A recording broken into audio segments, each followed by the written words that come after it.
Episode 5, rider training. The Slishman hair traction splint. Alright, so Slishman splint is basically found in the rider bench. It's this handy dandy little black bag. It is used for midline closed femur fractures. So if you ever see a deformity in the femur, anything like that, you suspect it's a broken femur. And as long as it's a closed fracture, this is when this is going to come in use. So some things with the Slishman.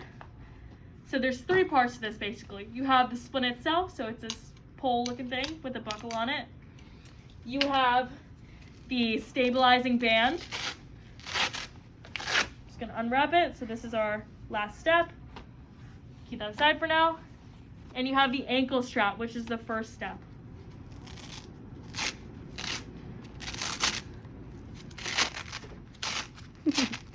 Jesus, there we go.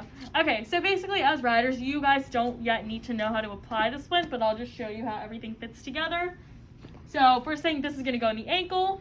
Your EMT will apply that around their ankle. This pole is eventually gonna fit into this little slot right here.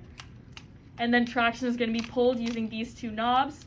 So this black knob here is called coarse traction. This red knob over here is called the fine traction. So pretty much if your EMT asks you to adjust the splint or whatever, first thing you're gonna wanna do is remember lefty-loosey, righty-tighty. So you're gonna lefty-loosey the coarse traction, pull it up, righty-tighty to close it up again. And then with fine traction, you lefty-loosey it to eventually pull this, and this is what's applying the tractions. This is what's stretching the leg, so the femur fracture, it goes from the bones being like this to pulling out the leg and the bones being like this, which basically alleviates a lot of their pain and is necessary when transporting a femur fracture patient. All right, you're gonna righty-tighty that again to stick it in place.